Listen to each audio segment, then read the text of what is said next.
ಹೋರಾಟ ಮಾಡ್ತಾನೆ, ಕ್ರಾಂತಿಕಾರಿ ಮಾಡ್ತಾನೆ, ತನ್ನ ಇಡೀ ಜೀವನವನ್ನು ಮುಡುಪಾಗಿರ್ತಾನೆ. ಕೊನೆಗೆ ನಮ್ಮವರ ಕುತಂತ್ರದಿಂದ ವೀರಭದ್ರ ತಿವಾರಿ ಎನ್ನುವಂತ ಕುತಂತ್ರ ನಾಯಿಯಿಂದ ಅಲ್ಬರ್ಟ್ ಪಾರ್ಕ್ನಲ್ಲಿ ಮುಂದಿನ ಕ್ರಾಂತಿಗಳ ಬಗ್ಗೆ ವಿಚಾರಣೆ ಮಾಡುವಂತಹ ಸಂದರ್ಭದಲ್ಲಿ ಬ್ರಿಟಿಷರಿಗೆ ಸುಳುವನ್ನು ನೀಡ್ತಾರೆ. ಬ್ರಿಟಿಷರು ಅಲ್ಬರ್ಟ್ ಪಾರ್ಕ್ನಲ್ಲಿ ಆ ಗಿಡದ ಸುತ್ತುವರೆದು ನಿಲ್ತಾರೆ. ಸುತ್ತುವರೆದು ನಿಂತಾಗ ಚಂದ್ರಶೇಖರ್ ಅಳುವುದಿಲ್ಲ. ತನ್ನಲ್ಲಿ ಇರ್ತಕ್ಕಂಥ ಪಿಸ್ತೂಲ್ ಅನ್ನು ಹೊರಗಿಟ್ಟಿದ್ದಾನೆ. ಒಂದೊಂದು ಪಿಸ್ತೂಲಿನ ಒಂದೊಂದು ಮೂಟಿನಿಂದ ಒಂದೊಂದು ಬ್ರಿಟಿಷ್ ಅಧಿಕಾರಿಗಳನ್ನ ನೆಲಕ್ಕೆ ಹೊರದುಳಿಸ್ತಾನೆ. ಕೊನೆಗೆ ಒಂದೇ ಒಂದು ಗುಂಡಿದ್ದಾಗ ತನ್ನ ಸಣ್ಣ ವಯಸ್ಸಿನಲ್ಲಿ ಪ್ರತಿಜ್ಞೆ ಮಾಡಿದ ನೆನಪು ಮಾಡಿಕೊಳ್ತಾನೆ.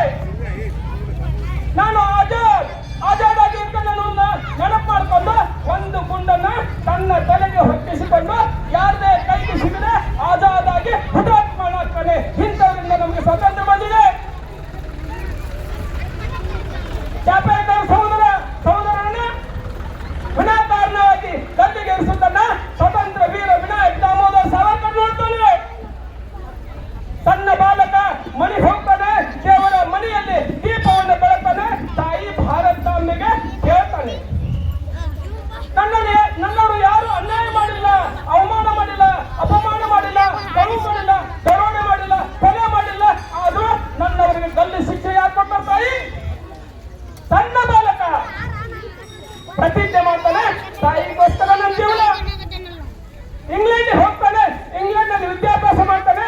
ಇಂಗ್ಲೆಂಡ್ ನಲ್ಲಿ ಭಾರತೀಯ ಎಲ್ಲ ವಿದ್ಯಾರ್ಥಿಗಳು ಒಂದುಗೂಡಿಸ್ತಾನೆ. ಅವರೆಲ್ಲರ ಹೃದಯದಲ್ಲಿ ತಾಯಿ ಭಾರತಾಂಬೆಯ ಸ್ವತಂತ್ರ ಮುಕ್ತಿಗೋಸ್ಕರ ನಾವೆಲ್ಲರೂ ಬದುಕಬೇಕು, ಹೋರಾಡಬೇಕಂತೇಳಿ ಅವರಲ್ಲಿ ತಾಯಿ ಭಾರತಾಂಬೆಯ ದೀಪವನ್ನು ಬೆಳೆಸ್ತಾನೆ. ಇದರ ಪರಿಣಾಮವಾಗಿ ಅಲ್ಲಿ ಇರ್ತಕ್ಕಂಥ ಓದಲಿಕ್ಕೆ ಬಂದಿರತಕ್ಕಂಥ ಎಲ್ಲ ವಿದ್ಯಾರ್ಥಿನ ವಿನಾಯಕ್ ದಾಮೋದರ್ ಸಾವರ್ಕರ್ ಶಿಷ್ಯರಾಗ್ತಾರೆ. ಅಲ್ಲಿ ತಾಯಿ ಭಾರತಾಂಬೆಯ ಮುಕ್ತಿಗೋಸ್ಕರ ಹೋರಾಟ ಮಾಡ್ತಾರೆ. ಇದನ್ನ ತಿಳಿದು ಸಾವರ್ಕರಿಗೆ ಕರಿನೀರಿನ ಶಿಕ್ಷೆಯನ್ನು ಕೊಡ್ತಾರೆ. ಸಮುದ್ರದಲ್ಲಿ ಹಡಗಿನ ಮುಖಾಂತರ ಕರೆದುಕೊಂಡು ಬರ್ತಾರೆ. ಫ್ರಾನ್ಸಿನ ದಡದಲ್ಲಿ ಹಡಗು ಇರುತ್ತೆ. ಆ ಹಡಗಿನಿಂದ ನಾನು ಪಾರಾಗಬೇಕು, ತಾಯಿ ಭಾರತಾಂಬೆಯ ಮುಕ್ತಿ ಮಾಡಿಸ್ಬೇಕಂತೇಳಿ ಶೌಚಕ್ಕೆ ಹೋಗುವ ನೆಪ ಮಾಡಿ ಶೌಚದ ರಂಧ್ರವನ್ನು ನೋಡ್ತಾರೆ. ಅದನ್ನು ಪಾರಾಗ್ಬೇಕಂತಾರೆ. ಶೌಚದ ರಂಧ್ರ ಸಾಧಿಸಿರುತ್ತೆ, ಹುಟ್ಟಿಗೆ ಮಾತ್ರ ಪಾರಾಗುತ್ತೆ. ಆದ್ರೂ ಮೈಯೆಲ್ಲ ಹಿಡಿಗಿ ತಿರುಗಿ ತಾಳ್ತಾರೆ. ಮೈಯೆಲ್ಲ ಹರಿದು ರಕ್ತ ಸೋರುತ್ತೆ. ಸಮುದ್ರ ಹೊರಗೆ ನೋಡಿದ್ರೆ ಆಳವಾದ ಸಮುದ್ರದಲ್ಲಿ ಜಿಗಿತಾರೆ. ಮೈಗೆ ರಕ್ತ ಬಂದಾಗ ಉಪ್ಪಿದಾಗದಾಗ ಅದರ ಉಳಿಯ ಪರಿಕಲ್ಪನೆ ಮಾಡ್ಕೋಬಹುದು. ಆದ್ರೂ ಆಳಕ್ಕೆ ಜಿಗಿತಾರೆ. ಇದನ್ನ ಬ್ರಿಟಿಷ್ ಸೈನಿಕರು ನೋಡ್ತಾರೆ, ಗುಂಡಿನ ಸುರಿಮಳೆಗಾಯ್ತಾರೆ. ಆದ್ರೂ ಸ್ವತಂತ್ರ ವೀರ ವಿನಾಯಕ್ ದಾಮೋದರ್ ಸಾವರ್ಕರ್ ಈಗ ಫ್ರಾನ್ಸಿನ ದಡವನ್ನು ಸೇರ್ತಾರೆ. ಅಲ್ಲಿ ನಿರಾಳವಾಗಿ ಉಸಿರು ಬಿಡ್ತಾರೆ. ಏಕೆಂದರೆ ಅಂತಾರಾಷ್ಟ್ರೀಯ ಕಾನೂನಿನ ಪ್ರಕಾರ ನನ್ನನ್ನು ಯಾರು ಬಂಧಿಸುವುದಿಲ್ಲ ಅಂತ ವಿಚಾರ ಮಾಡ್ತಾರೆ. ಆದರೆ ಫ್ರಾನ್ಸಿನ ಪೊಲೀಸರು ದುಡ್ಡಿನ ಆಮಿಷಕ್ಕೆ ಒಳಗಾಗಿ ಮತ್ತೆ ಆತನ ಹಿಡಿದು ಬ್ರಿಟಿಷ್ ಸೈನಿಕರಿಗೆ ಕೊಡ್ತಾರೆ. ಅಂಡಮಾನ್ ನಿಕೋಬಾರ್ ಜೈಲಿಗೆ ಬರ್ತಾರೆ. 2 ಕರಿನೀರಿನ ಶಿಕ್ಷೆಯನ್ನು ಅನುಭವಿಸ್ತಾರೆ. ರಸ್ತೆಗಿರಿಗೆ ಬರ್ತಾರೆ. ಹರಿಜನ ಗಿರಿಜನನ ಮೇಲೆತ್ತುವ ಸಲುವಾಗಿ ಪದಿಕ್ಕೆ ಪಾವನ ಮಂದಿರವನ್ನು ಕಟ್ತಾರೆ. ಜನ ಸೇವೆ ಮಾಡ್ತಾರೆ. ತಾಯಿ ಭಾರತಾಂಬೆ ಸೇವೆ ಮಾಡ್ತಾರೆ. 1966ರಲ್ಲಿ ಹುತಾತ್ಮರಾಗ್ತಾರೆ. ಇಂಥ ಎಲ್ಲ ಮಹಾನ್ ನಾಯಕರ ಶ್ರಮ, ಅವರ ರಕ್ತ ದಾನದಿಂದ ನಮಗೆಲ್ಲರಿಗೆ ಸ್ವತಂತ್ರ ಸಿಕ್ಕಿದೆ. ಆದ್ರೆ ನಮಗೆ ಸ್ವತಂತ್ರ ಸಿಕ್ಕಿದೆ ನಿಜ. ಆದ್ರೆ ನಮ್ಮ ದೇಶವನ್ನು ತುಂಡು ತುಂಡಾಗಿ ನೋಡುವುದನ್ನು ನಾವು ಕಾಣ್ತಾ ಇದ್ದೇವೆ.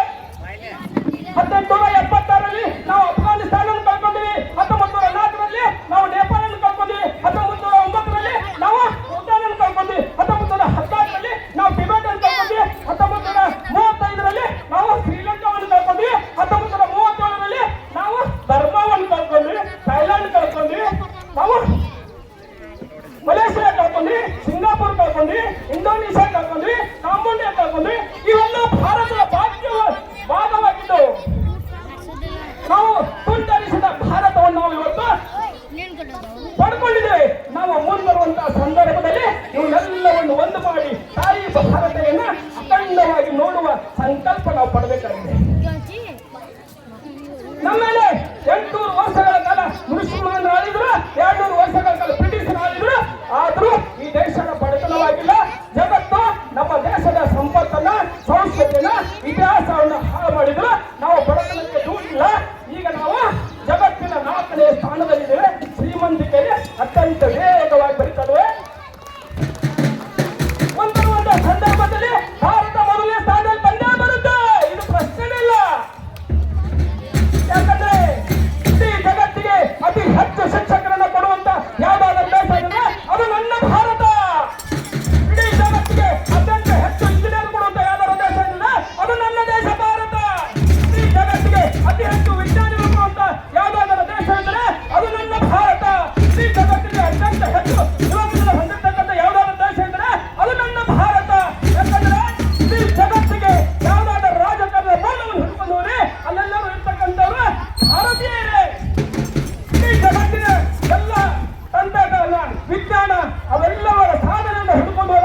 ಸುಲಭವಾಗುತ್ತಂತೆ ಒಂದು ಮಾತು.